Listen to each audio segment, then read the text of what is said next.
Saya Ferawati Panjaitan, mahasiswi Rekayasa Keamanan Cyber Politeknik Negeri Batam dengan NIM 4332401008. Kali ini saya akan membahas materi tentang kontainer, Kubernetes, dan Red Hat OpenShift. Materi ini sangat penting, terutama di dunia teknologi saat ini, karena hampir semua aplikasi modern sudah menggunakan konsep ini, baik di cloud computing, DevOps, maupun pengembangan software skala besar.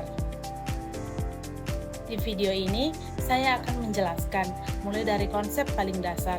Jadi, walaupun belum pernah belajar sebelumnya, teman-teman tetap bisa mengikuti. Oke, kita mulai dari pertanyaan yang paling dasar dulu. Sebenarnya, apa sih kontainer itu? Kontainer adalah sebuah teknologi yang memungkinkan kita menjalankan aplikasi dalam sebuah lingkungan yang terisolasi. Maksudnya, aplikasi tersebut tidak hanya berjalan sendiri, tetapi juga membawa sebuah kebutuhan yang diperlukan agar bisa berjalan dengan baik, seperti library, konfigurasi, dan dependensi lainnya. Dengan cara ini, aplikasi bisa dijalankan di mana saja dengan hasil yang sama tanpa tergantung pada lingkungan tempat aplikasi itu dijalankan. Sebelum adanya kontainer, developer sering mengalami masalah yang sangat umum, yaitu "It works on my machine". Artinya, aplikasi berjalan dengan baik di komputer developer, tetapi ketika dipindahkan ke server atau komputer lain, justru mengalami error. Hal ini biasanya terjadi karena perbedaan environment, seperti versi library yang berbeda, sistem operasi yang berbeda, atau konfigurasi yang tidak sama. Misalnya, seorang developer membuat aplikasi menggunakan Python versi terbaru di laptopnya, tetapi server yang digunakan ternyata menggunakan versi Python yang lebih lama. Hal ini bisa menyebabkan aplikasi tidak berjalan sebagaimana mestinya. Masalah seperti ini sangat sering terjadi di dunia nyata, terutama ketika aplikasi mulai berkembang dan digunakan oleh banyak orang. Disinilah kontainer menjadi solusi. Dengan kontainer, kita bisa membungkus aplikasi beserta semua dependensinya ke dalam satu paket. Jadi, ketika kontainer tersebut dipindahkan ke lingkungan lain, hasilnya tetap sama, karena semua kebutuhan sudah ikut dibawa di dalamnya. Disinilah kontainer menjadi solusi. Dengan kontainer, kita bisa membungkus aplikasi beserta semua dependensinya ke dalam satu paket. Jadi, ketika kontainer tersebut dipindahkan ke lingkungan lain, hasilnya tetap sama, karena semua kebutuhan sudah ikut dibawa di dalamnya. Secara teknis, kontainer memanfaatkan fitur dari sistem operasi Linux, seperti namespace untuk memisahkan proses dan cgroups untuk mengatur penggunaan resource seperti CPU dan memori. Dengan mekanisme ini, kontainer bisa berjalan dengan terisolasi, tapi tetap ringan, karena tidak perlu menjalankan sistem operasi secara penuh. Agar lebih mudah dipahami, kita bisa menggunakan analogi. Bayangkan kontainer itu seperti kotak bekal makanan. Di dalam kotak tersebut sudah ada semua yang kita butuhkan, seperti nasi, lauk, sayur, dan sambal. Jadi, mau dimakan di rumah, di kampus, ataupun di kantor, isinya tetap sama. Begitu juga dengan kontainer. Aplikasi berjalan dengan cara yang sama dimanapun kontainer tersebut dijalankan. Sekarang kita lanjut ke konsep berikutnya, yaitu perbedaan antara kontainer image dan kontainer itu sendiri. Banyak orang sering menganggap keduanya sama, padahal sebenarnya berbeda. Kontainer image adalah blueprint atau template. Di dalamnya terdapat semua file dan konfigurasi yang diperlukan untuk menjalankan aplikasi. Namun, image ini belum berjalan. Dia hanya berupa paket yang siap digunakan. Sedangkan kontainer adalah hasil dari image yang sudah dijalankan. Jadi ketika kita menjalankan sebuah image, maka akan terbentuk kontainer yang aktif dan bisa digunakan. Kontainer image sendiri terdiri dari beberapa layer. Setiap layer ini berisi perubahan tertentu. Misalnya, instalasi library, penambahan file, atau konfigurasi sistem. Layer-layer ini bersifat immutable, artinya tidak bisa diubah. Ketika kontainer dijalankan, akan ditambahkan satu layer baru yang bersifat writable, yang digunakan selama aplikasi berjalan.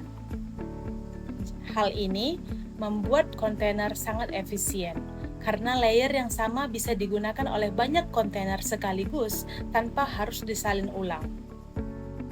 Jika dianalogikan, kontainer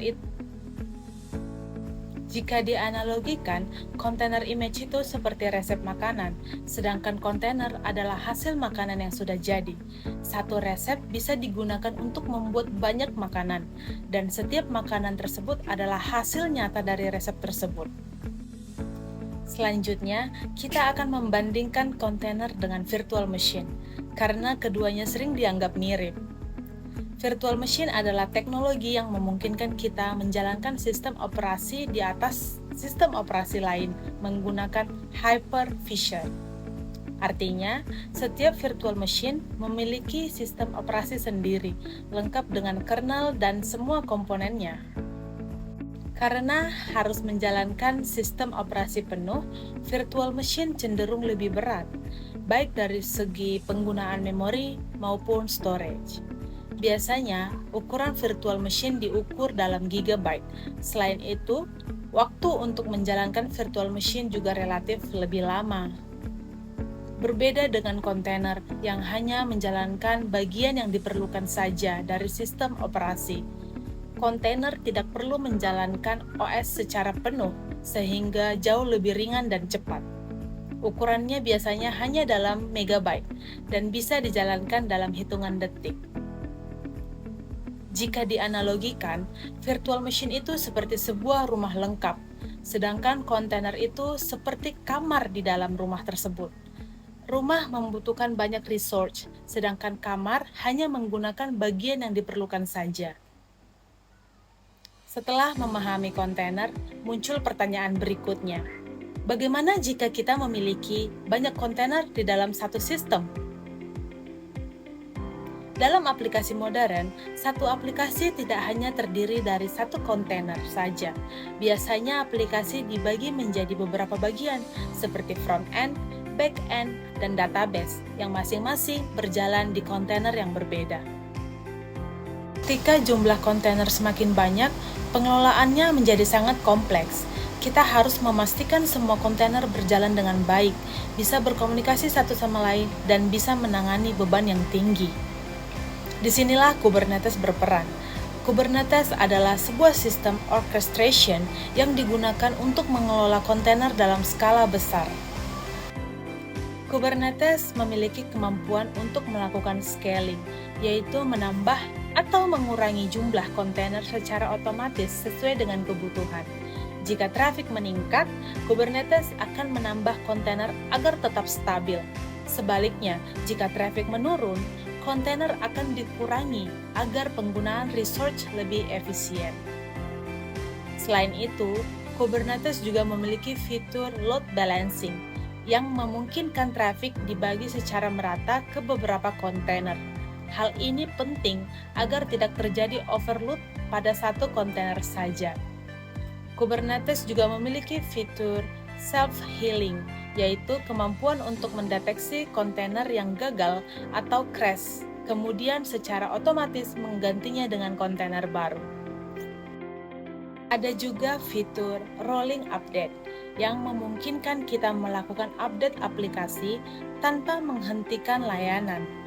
Dengan cara ini, penggunaan tidak akan merasakan downtime saat aplikasi diperbarui. Dalam Kubernetes, unit terkecil yang dikelola disebut pod. Pod ini bisa berisi satu atau lebih kontainer yang bisa berjalan bersama dalam satu environment. Sekarang, kita lanjut ke OpenShift. OpenShift adalah platform yang dibangun di atas Kubernetes, tetapi juga dilengkapi dengan berbagai fitur tambahan yang memudahkan pengguna.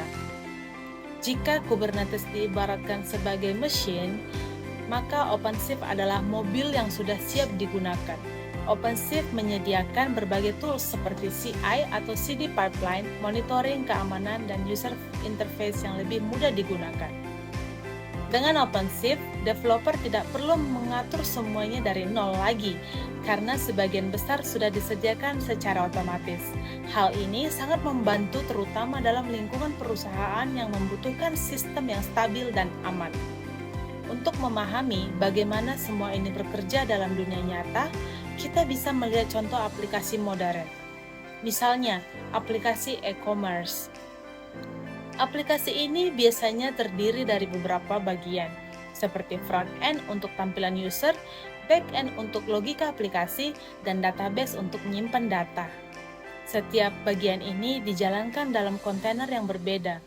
Kubernetes akan mengatur bagaimana kontainer-kontainer ini berkomunikasi, bagaimana cara mereka diskalakan, dan bagaimana memastikan semuanya tetap berjalan dengan baik. Perusahaan besar seperti Netflix menggunakan konsep ini untuk melayani jutaan pengguna bersamaan. Ketika jumlah pengguna meningkat, sistem secara otomatis menambah kontainer. Ketika jumlah pengguna menurun, kontainer dikurangi untuk efisiensi.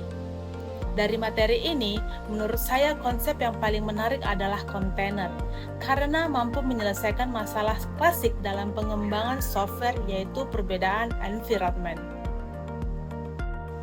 Sedangkan bagian yang paling menantang adalah Kubernetes, karena konsepnya cukup kompleks dan melibatkan banyak komponen seperti pod, network, dan scaling.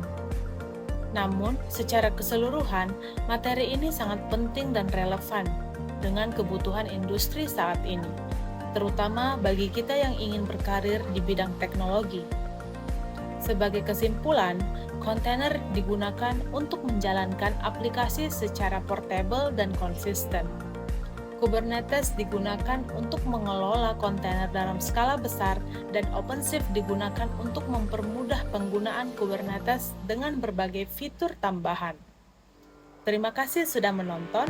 Semoga penjelasan ini bermanfaat dan membantu dalam memahami materi ini dengan lebih baik. Terima kasih.